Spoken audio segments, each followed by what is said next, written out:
Hi everyone. आप सभी का ई ज्ञानार्थी एग्जाम प्रेप में स्वागत है। आज हम क्लास 6 के एनसीईआरटी के जो है चैप्टर नंबर 8 को कवर करेंगे और इसमें विविधता में एकता या एक में अनेक टॉपिक का नाम दिया गया है, यानी कि एक तरीके से कल्चरल डाइवर्सिटी को लेकर के ये चैप्टर है। इसमें दो कॉन्सेप्ट जो है यूज किए गए हैं।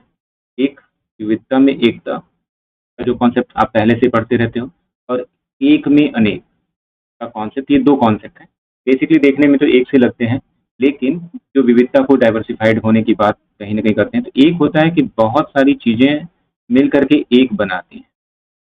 ठीक है, तो ये विविधता में एकता को डिनोट करेगा, यानी कि बहुत सारी जो है चीजें मिल करके एक साथ बना रही हैं। उसी तरीके से एक है, लेकिन वो इतना अपने को मतलब इतना विस्तारित है कि वो क्या करता है कि अनेक चीजों को विकसित कर लेता है। उसमें एक में अनेक होने का कॉन्सेप्ट, वो मुख्य रूप से एक है लेकिन उसमें अनेकता का भाव दिखता है, यानी विविधता दिखती है। तो एक से विविधता, एकता से विविधता की तरफ जाना और विविधता से एकता की तरफ जाना, ये दो कॉन्सेप्ट्स हैं जिनको इसमें यूज किया गया। तो जैसा कि अगर हम इसको देखें या समझें, तो हमारा जो अभी सरकार, संघ सरकार है, उसकी अप्रोच भी कहीं ना कहीं इस बात को प्रेजेंट करने की है कि हम यूनिफाइड है, पहले तो एक है, फिर उसके बाद हमारी विविधता आती है। इसी कॉन्सेप्ट को यहाँ पे भी रखा गया और ये चैप्टर भी कहीं ना कहीं उसी चीज को दिखाएगा। यहाँ पे जैसा कि हम सभी जानते हैं, हमने देखा है पीछे के चैप्टर्स में भी, कि एनसीईआरटी में जो है कोटेशन से चैप्टर्स को स्टार्ट किया जाता है, और कोटेशन का कहीं ना कहीं कोई संबंध जो है मुख्य, अगर चैप्टर की बात करें तो निष्कर्ष या केंद्रीय विचार से जुड़ा हुआ है, केंद्रीय विचार से जुड़ा हुआ होता है। इसमें रविंद्रनाथ टैगोर का एक कोटेशन है और श्री अरविंद का एक कोटेशन दिया गया है, कि जहाँ रविंद्रनाथ का कोटेशन है कि उनकी प्रार्थना है तो यही है कि मैं अनेकता में एकता का के स्पर्श को, के आनंद को कभी गंवा ना सकूं। यानी जो भारत में अनेकता में एकता है, उसकी भावना या उसकी जो एक आनंद है, उसको कभी ना गंवाएं, ये चीज उनके लिए जरूरी है। इस चीज के लिए वो ईश्वर से कामना कर रहे हैं, तो ये चीज बहुत इंपॉर्टेंट है और ये आप निबंध में भी कोट कर सकते हो। इसी तरीके से या कभी आपको बताने की जरूरत भी पड़ी तो आप उसको जो है कोट कर सकते हो पर्सनैलिटी टेस्ट में या कहीं भी। दूसरी तरफ विविधता में एकता का सिद्धांत भारत के लिए स्वाभाविक रहा है, ऐसा कहना अरविंद, श्री अरविंद का। उसकी प्रकृति और अस्तित्व के लिए आवश्यक है। एक में अनेक का यह भाव, एक में अनेक का यह भाव भारत को उसके स्वभाव और स्वधर्म को सुनिश्चित नींव पर स्थापित करेगा, ये चीज कहना है इनका। यानी एक में अनेक का जो भाव है वो भारत की सही विकास के लिए आवश्यक है, और यही विविधता में एकता हमें आगे बढ़ने में मदद करती है। देखो यहाँ पे कुछ कॉन्सेप्ट भी दिए गए जो महत्वपूर्ण प्रश्न इसमें हम समझ पाएंगे इस चैप्टर में। पहला है कि भारतीय परिदृश्य में विविधता में एकता का अर्थ क्या होना चाहिए, और विविधता के कौन कौन से पक्ष सर्वाधिक उल्लेखनीय है, यानी कि किन पे हमें फोकस रखना चाहिए। और यहाँ पे विविधता में निहित एकता का कैसे आपको पता चलेगा, ये चीज भी जानना जरूरी है। तो वो तीन प्रश्नों पे आपको फोकस करा रहा है ये चैप्टर। पहला, विविधता में एकता क्या होता है और उसके सबसे महत्वपूर्ण उल्लेखनीय पक्ष क्या है। तीसरा, इसको पहचान भी कैसे, और इन्हीं चीजों का उपयोग आपके लिए चैप्टर अगर कहें तो तीन जगहों पे कर सकता है। पहला, निबंध, ठीक है, यानी इस चैप्टर को पढ़ने के बाद इसके सारांश या निष्कर्षों को या इसके तथ्यों को आप निबंध में उपयोग में ला सकते हैं। दूसरा, पेपर 1, मुख्य परीक्षा के पेपर 1 और 1 एवं 2 दोनों में इस पे प्रश्न आ सकते हैं, जहाँ समाज को लेकर के विविधता में एकता को लेकर के या एक में अनेकता को लेकर के प्रश्न आ सकता है पेपर 1 में। वहीं समाज में विविधता में एकता के लिए चुनौतियों को लेकर के सामाजिक समस्याएं जो उद्भवती हैं, उनसे क्वेश्चन पेपर 2 में आ सकता है। तो इस तरीके से ये चीज हो सकता है कि इस पे क्वेश्चन बन सकता है। साथ ही साथ प्रारंभिक परीक्षा में भी क्वेश्चन बन सकते हैं। प्रारंभिक परीक्षा में इसमें जो उदाहरण दिए गए हैं, ठीक है, या तथ्य दिए गए हैं, उनके आधार पे कुछ क्वेश्चन बन सकते हैं। जैसे आगे हम समझें तो यहाँ पे जो समृद्ध विविधता के बारे में बताया गया, ठीक है, ये समृद्ध विविधता कैसे हो सकती है। अब इसके लिए हमें अगर देखना है तो दो तरीके से हम देख सकते हैं। एक, भौगोलिक आधार पर विविधता को दिखाएगा। दूसरा, सांस्कृतिक। जब सांस्कृतिक स्तर पे आप जाएंगे तो परिधान, भोजन, उसी तरीके से भाषाएं, लिपि, भाषा, लिपि, फिर रीति रिवाज,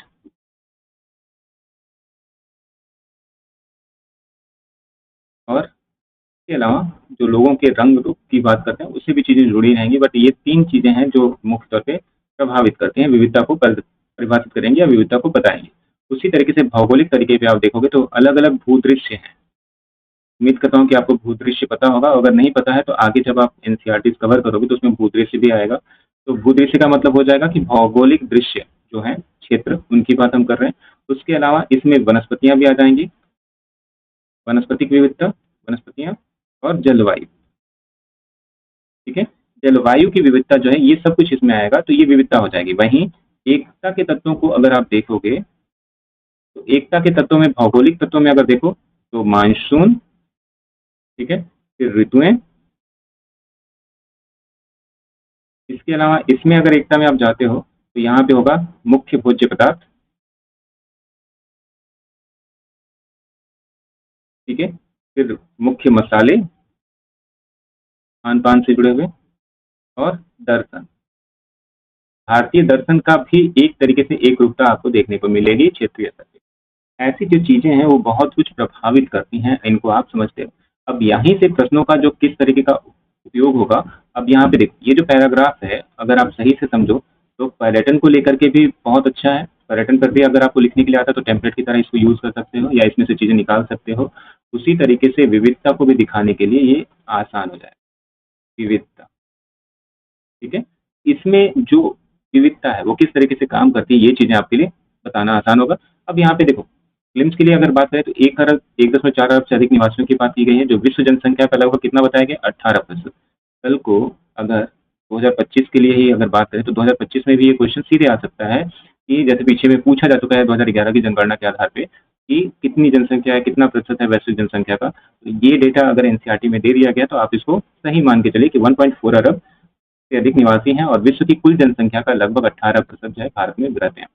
अब यहाँ पे एक भारतीय मानव विज्ञान सर्वेक्षण की बात की गई है, जो भारत के लोगों की परियोजना के तौर पे है। भारत के लोक परियोजना के अधीन जो है एक राष्ट्रीय संगठन है भारतीय मानव सर्वेक्षण विज्ञान, उसने भारत के लोक परियोजना को कंप्लीट किया, जिसमें जो सभी राज्य हैं हमारे उनमें 4,635 समुदायों का एक व्यापक सर्वेक्षण किया गया है। ध्यान रखना, इसमें समुदायों की बात कर रहा है, यानी कम्युनिटीज की बात कर रहा है।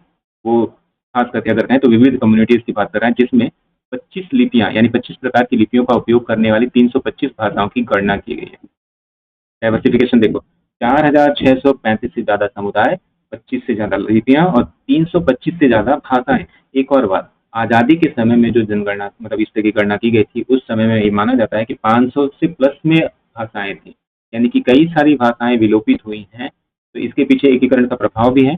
महत्वपूर्ण भाषाओं का उपयोग, जो अगर कहें तो रोजगार परक भाषाएं हैं उनका उपयोग करना, ये चीजें भी कहीं ना कहीं प्रभावी होती हैं। और यहाँ पे जो ये स्टेटमेंट दिया गया कि भारतीयों को भी प्रवासी कहा जा सकता है, क्यों? क्योंकि भारतीय भी, भारत इतना बड़ा है कि उसके एक क्षेत्र से जाकर के दूसरी जगह पे रोजगार के लिए लोग जो है निवासित करते हैं, और इस तरीके से भारत के अंदर ही, ठीक है, एक राज्य से दूसरे राज्य में जाकर के लोग कार्य कर रहे हैं, तो ये क्या होंगे, प्रवासी होंगे उस राज्य के लिए जहाँ पे काम कर रहे हैं। तो भारतीय भी प्रवासियों की तरह ही रहते हैं, जो अपने मूल समुदाय के साथ नहीं रहते।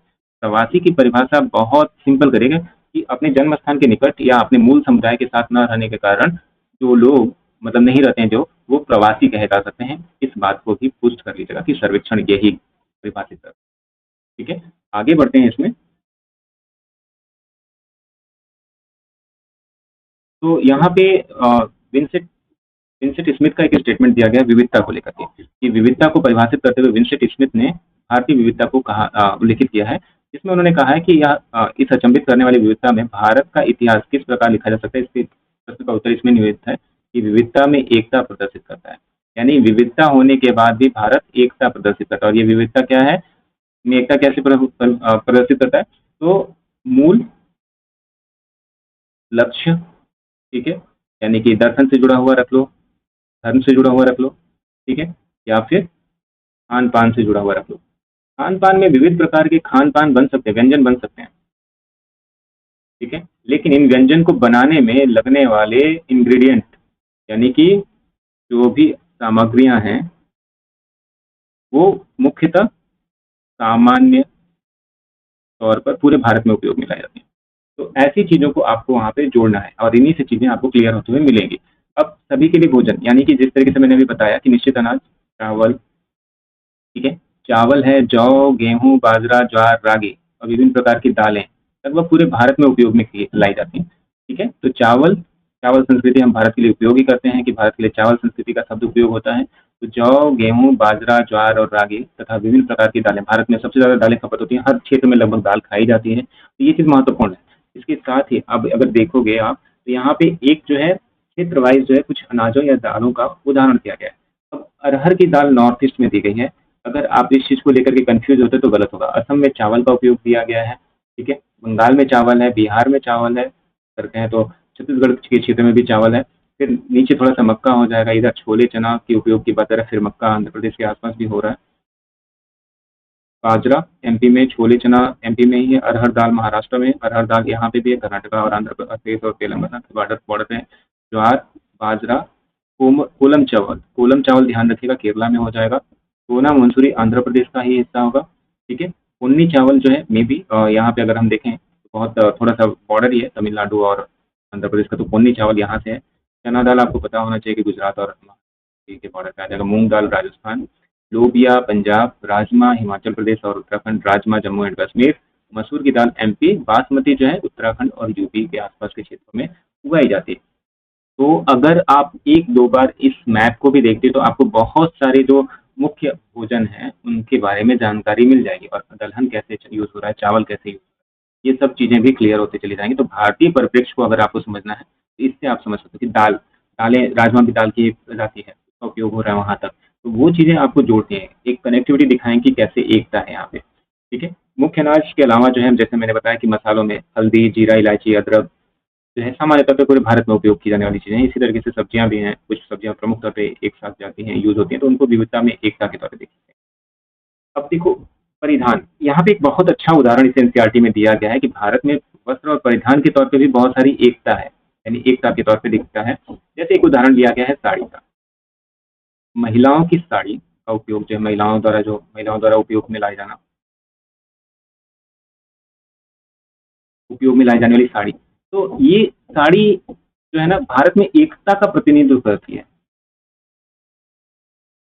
ठीक है। आप इसी को दिखा सकते हो, अपने आंसर्स में दिखा सकते हो, कभी बताना है उसमें आप दिखा सकते हो, साथ ही साथ जो है आप निबंध में भी इसमें यूज कर सकते हो या फिर कहीं भी। इसका एक जो सबसे प्राचीनतम उल्लेख अगर कहें तो मतलब चित्रांकन देखने को मिला है, वो वैशाली से मिलता है, लगभग वो 200 बीसी के आसपास का है, ठीक है। यानी कि एक तरीके से हम कह सकते हैं कि मौर्य काल का है। तो इसमें एक स्त्री की जो है ना आकृति पत्थर पर उकेरी गई है, और जिस तरीके से धारदार ये चीजें पहनाई गई हैं तो वो साफ पता चलता है कि वो एक साड़ी है। तो एक साड़ी का पहनावा दिखाया जाना उस काल में बहुत महत्वपूर्ण है कि वो महत्ता को दिखाता है, इसका महत्व बढ़ने लगा था, यानी कपड़े में साड़ी का उपयोग एक सामान्य प्रचलन है। और इस किताब ने साड़ी के उपयोग पे इतने सारे उदाहरण दिए हैं कि आपको आश्चर्य हो सकता है कि साड़ी का इतना उपयोग भी होता है। आप देखे होंगे लेकिन आपने सोचा नहीं होगा कि कपड़े का इतना उपयोग। दूसरी तरफ बनाए जाने की प्रकृति के आधार पर बहुत सारी चीजें हो सकती हैं, जैसे कहीं रेशम से साड़ी बनाई जा रही है, कहीं सूती धागे से बनाई जा रही है, ठीक है। कहीं पे जो है मिक्स, यानी कि आज के समय में सिंथेटिक जो धागे हैं उनसे बनाई जा रही है, उसमें कढ़ाई की जा रही है, ठीक है। सस्ती से महंगी साड़ी आसानी से, और इनके पहनने का तरीका भी अलग अलग है कि इनके तरीके हमेशा बदलते रहें कि कैसे इसको पहना जा सकता है, वियर किया जा सकता है, ये तरीके भी इसके बदलते रहें, तो तरीकों में विविधता हो सकती है इनके पहनने की, लेकिन लंबाई या डिजाइन के मतलब जो आकार है उसका कहीं ना कहीं डिजाइन एक बार बदल सकती है, लेकिन आकार जो है लगभग उसी तरीके से जा रहा है जिस तरीके से अतीत से आ रहा है। तो इस चीज को लेकर के भी एकता, और भारत के हर क्षेत्र में लगभग इसका उपयोग हो रहा है, ठीक है। ये यहाँ पे जो दिया गया है ये बहुत महत्वपूर्ण है। कुछ शताब्दी सामान्य संवत ईस्वी पूर्व लगभग 200 ईस्वी के आसपास का ही वो दिया गया है। उसी तरीके से जो अगर यहाँ पे एक उदाहरण जो दिया गया ना वो बहुत यूजफुल है, कल को इस पे प्रश्न आपको मिल सकता है। छींट के बारे में दिया गया है कि छींट नामक एक कपड़ा, मतलब छींट बेसिकली एक प्रिंट होता था, ठीक है, प्रिंट होता था, प्रिंट का उपयोग करके जो है महीन सूत, भारत के में जो विश्व के सर्वाधिक महीन सूत का उत्पादन किया जाता था, और इससे जो है कपड़े बने जाते थे, और ये कपड़े यूरोप में बहुत महंगे होते थे, फिर भी यूरोपीय कपड़ों की तुलना में सस्ते होते थे,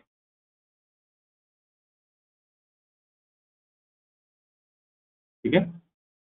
अब इनका सस्ते होने का प्रभाव क्या पड़ता था कि देखो इसी से क्वेश्चन एक पूछा जा चुका है कि 17वीं शताब्दी में सूती के कपड़ों पर छपा हुआ डिजाइन छींट यूरोप में इतना लोकप्रिय हो गया था कि यूरोपीय परिधानों की कीमतों में बहुत गिरावट आ गई थी, यानी कि उनका उपयोग नहीं हो रहा था, और ये जो है एक तरीके से जो है कहा जाए तो मानक बन गए थे संभ्रांत होने का, ठीक है।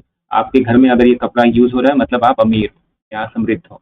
जैसे आजकल के समय में हमारे साथ हो चुका है कि पश्चिम कि किसी ब्रांड का कपड़ा अगर हम पहन रहे हैं तो हम जो है संपन्न हैं, या हम जो है ज़्यादा जो है अगर कहें तो विकसित हैं, ऐसा हम दिखाते हैं कि हम विकसित हैं, आपसे अलग हैं। इसके लिए हम लिवाइस का जीन्स पहन रहे हैं या कोई और भी कपड़ा पहन रहे हैं। तो वो चीज़ है कि आप बाहर के ब्रांड्स के कपड़े पे हम फोकस कर रहे हैं, जबकि एक समय था कि यूरोप भारतीय कपड़ों पे फोकस करता था। साथ ही साथ एक चीज़ और इम्पोर्टेंट है कि इतनी गिरावट होने के बाद इंग्लैंड और फ्रांस जैसे देशों ने भारत से छीट के आयात पर प्रतिबंध लगा दिया था। तब की बात हो रही है 17वीं शताब्दी में, यानी लगभग 1600 से लेकर के 1699 की बात हो रही है। इसी काल में ये चीज़ किया गया था, और ये चीज़ इंपॉर्टेंट है। आप सामान्य तौर पर वाणिज्यवाद के चरण में इस चीज़ को नहीं समझोगे, इसलिए अपवाद है, अपवाद को जोड़ के रखिएगा। ठीक है, क्लियर? तो इस चीज़ में हम इस तरीके से कर सकते हैं। यहाँ पे सिरेमिक और इसका उपयोग किया है कि मृतिका सिरेमिक का उपयोग करना और अन्य सामग्री से बना करके पत्थरों पे इसको करा जाता था। तो वो चीज़ें भी ठीक से जोड़ के रखिए।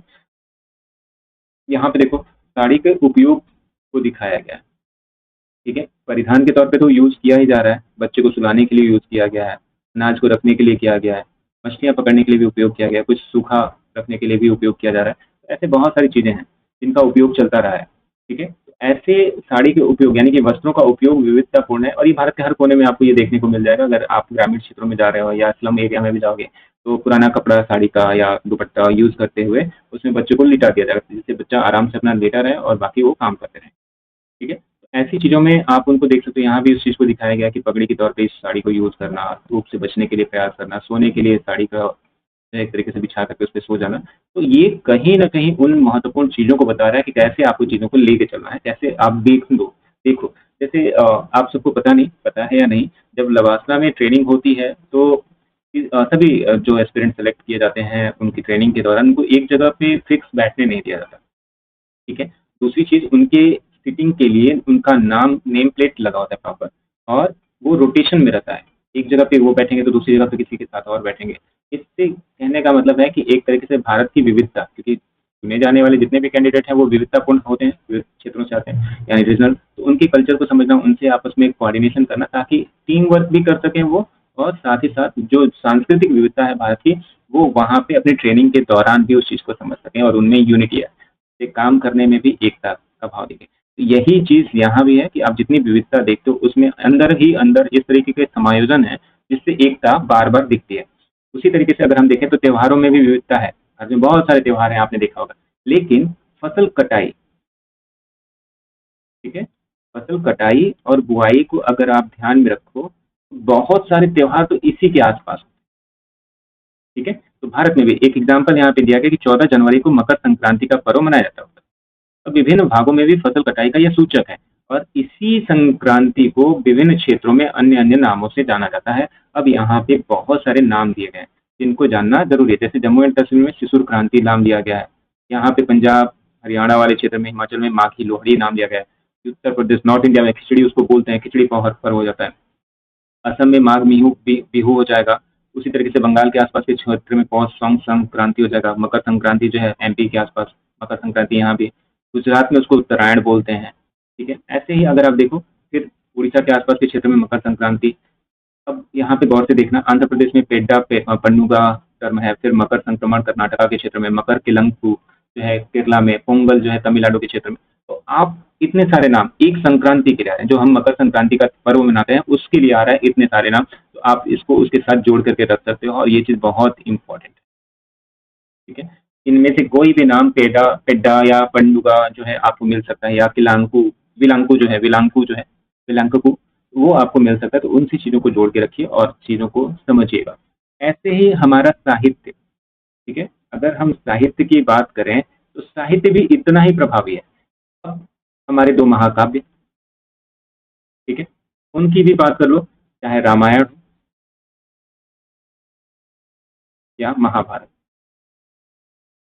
ठीक है, तो इनके बहुत सारे वर्जन हैं, यानी कि वर्जन का मतलब है इनके बहुत सारे, मतलब अगर कहें तो थोड़े बदलावों के साथ वाले महाकाव्य की लेखनी की गई है। उत्तर भारत में, दक्षिण भारत में, पूर्वोत्तर में।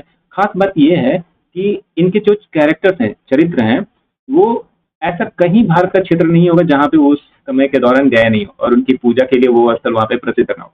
उसी तरीके से पंचतंत्र को भी आप समझिएगा। पंचतंत्र भारत की सबसे प्रमुख पुस्तकों में से है जो वैश्विक स्तर पे ख्याति प्राप्त है। ठीक है। पंचतंत्र की इस रचना जो है खास बात है कि पंचतंत्र में पशुओं को आधार बना करके कथाएं लिखी गई हैं। ठीक है, और ये बहुत मनोरंजक तौर पे जो है जीवन से जुड़े हुए आदर्शों या कौशल को सिखाता है। ठीक है, इन कौशल को सीखना क्यों जरूरी है? ताकि मानव जो है अपना विकास करते कर बेहतर तरीके से चीजें कर सके। लगभग ये जो है 2200 वर्ष पूर्व यानी कि वही 200 ईस्वी पूर्व के आसपास इसकी रचना की गई है। और खास बात ध्यान रखना कि हर भारतीय भाषा में इसका रूपांतरण है, और यही नहीं, भारत के बाहर भी है। जैसे दक्षिण पूर्व एशिया, अरब देशों में और यूरोप में भी इसको पढ़ा जाता है। 50 से अधिक भाषाओं में 200 से अधिक इसके रूपांतरण उपलब्ध हैं। ये क्या कहता है कि एक कहानियों का संग्रह किस प्रकार अनेक में परिवर्तित हो गया, उसमें विविधता आई है। अपने हिसाब से, अपने परिवेश के हिसाब से उसमें कुछ बदलाव किए गए, बट उद्देश्य वही रखा गया, उसके अंशों को भी रखा गया। इस बात को पंचतंत्र स्पष्ट करता है। और ऐसे ही महाकाव्यों के बारे में कहा जाए तो ये 7000 पृष्ठों के आसपास है, उस तरीके की रचनाएं, बड़ी रचनाएं हैं। तो इसमें क्या है कि नायक जो होते हैं, यानी कि जो हम जिनको भगवान या उस तरीके से जैसे पांडव और राम इनका नाम ले रहे हो, तो नायक धर्म की स्थापना के लिए कार्य करते हैं। अब दोनों के अपने महत्व हैं। अगर आपने पढ़ा होगा तो बहुत आसानी से चीजें समझ में आ जाएंगी। रामायण में जहां नायक अपने सहयोगी के तौर पे परिवार के लोगों का भी सहयोग ले रहा है। ठीक है, परिवार के लोगों का यानी भाई, यानी कि लक्ष्मण। ठीक है, साथ ही साथ अन्य गैर आर्यों का भी उपयोग कर रहा है। कि गैर आर्य कौन है? जैसे वानर। ठीक है, अभी ये शामिल नहीं हुए पूरी तरीके से, तो आगे ये शामिल होंगे, तो इसलिए इनको उपयोग करते हुए दिखाएगा कि वानरों का उपयोग किया जा रहा है और इनकी एक गमन का मार्ग उपयोग में दिखाएगा। तो हर जगह जो है ना, वो प्रचलित जो दर्शन है इनके लिए संदर्भित करता है, तो उनमें अपने हिसाब से अपने नायकों को उसमें समावेशित कर लेता है कि हमारे ये जो है ईश्वर है वो इनका सहयोग कर रहे थे, या इनके साथ इनको उनका संबंध है, उनके भाई के साथ, उनके बेटों के साथ, या उनके जो हनुमान के साथ, कहीं भी किसी के साथ जोड़ा जा रहा है। तो वो चीज यहाँ पे है। तो यहाँ पे रामायण में रावण का वध किया जा रहा है। ठीक है, क्यों? क्योंकि नैतिक आधार। ठीक है, आप अपहरण कर रहे हो किसी की पत्नी का और उसको जो है ले जाकर के अपने साथ रख रहे हो, तो वो चीजें यहाँ पे दिखाया गया। उसी तरीके से इसमें कई छोटी छोटी और कथाएं भी शामिल कर ली जाती हैं जो नैतिक मूल्यों पर केंद्रित होती हैं और वहां से जुड़ी होती हैं, जिस क्षेत्र के संदर्भ में आती हैं। ठीक है, उसी तरीके से महाभारत की अगर बात करो, ठीक है, यहाँ पे बाहरी तत्व के साथ यानी कि बाहरी व्यक्ति के साथ जो है द्वंद्व दिखाया गया है नैतिक आधारों पे, लेकिन महाभारत में अपने संबंधियों के साथ है। ठीक है, अपने संबंधियों के साथ है। इसका मतलब हुआ इस संदर्भ में अगर समझो तो अगर धर्म की स्थापना की बात होगी, ठीक है, तो उसमें आपको न तो संबंध देखना है, इन दोनों को अगर हम देखें, न तो संबंध को देखना है और न ही कोई बाह्य व्यक्ति है या उससे जुड़ा हुआ समाज से जुड़ा हुआ है, बाह्य समाज से, तो उसको भी देखना है। अगर कहीं भी नैतिक आचरण या धर्म की अवहेलना हो रही है तो वहां पे नायकत्व का तत्व उभरना चाहिए, नायक का तत्व उभरना चाहिए और उसका समाधान होना चाहिए। ये चीज इन दोनों महाकाव्यों ने पुष्ट किया है। इससे सामाजिक व्यवस्था की स्थापना को लेकर के बल मिलता है और यही चीज हमारे आगे के पीढ़ियों में प्रेषित किया गया कि इस तरीके के तत्वों को विकसित किया जाए जिससे सामाजिक व्यवस्था बनी रहे। देखो यहाँ पे एक हिमाचल की अगर कहें तो शैली में, हिमाचल की शैली में, पहाड़ी शैली में एक चित्र बनाया गया 18वीं शताब्दी का है। इस पे पूरी तरीके से अगर गौर करोगे तो मुगल चित्रकला का प्रभाव दिखेगा।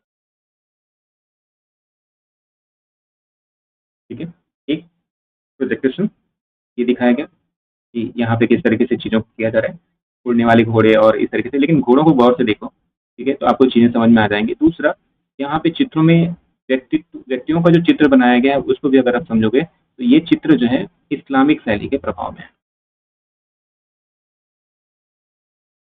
ठीक है, इस्लामिक शैली का प्रभाव यहाँ पे आपको परिलक्षित होगा और इससे चीजें क्लियर हो जाएंगी। ठीक है, तो इनको आप समझते हो, जोड़ते हो, तो फिर चीजें जुड़ जाएंगी और बेहतर तरीके से आप समझ पाओगे। और इन चित्रों को ध्यान में रखा करिए, इससे आपके क्वेश्चन सॉल्व करना आसान हो जाएगा। ऐसे ही अगर दिया गया यहाँ पे देखें तो महाभारत का तमिलनाडु में ही केवल अगर देखें तो 100 से अधिक वर्जन है, यानी कि उसमें कहानियों में बहुत थोड़े थोड़े अंतर है। ठीक है, और इससे क्या पता चलता है कि आप बस ये समझ लो कि अगर तमिलनाडु के क्षेत्र में 100 से ज्यादा उसके वर्जन है तो पूरे भारत में इसकी लोक कथाओं में कितना बड़ा अंतर हो सकता है। इवन भील, गोंड और मुंडा जैसी कई अन्य जनजातियों के द्वारा भी जो है इन संदर्भों को अपने साथ जोड़ने का प्रयास किया गया है इनमें, महाभारत और रामायण में, और उनका अपना एक वर्जन है जिसमें उनके प्रमुख देवता या उनके जो ओरिजिन से जुड़े हुए लोग हैं वो कहीं न कहीं उनका संबंध उससे रहा है। इवन पूर्वोत्तर की बात कर लें, हिमालयी क्षेत्र में कश्मीर की बात कर लें, वहाँ की जनजातियाँ भी इन लोक कथाओं के साथ संबंध बना कर के रखती हैं या जोड़ती हैं। ठीक है? यहाँ पे एक चीज़ जो दिया गया है कि पांडवों महाभारत की बात करें तो पांडव, उनकी पत्नी द्रौपदी या उनके शत्रु दुर्योधन और उनके चचेरे भाइयों के साथ बहुत सारी जनजातियों के संबंध जुड़ाव में दिखते हैं। जैसे अ, अगर बात करें तो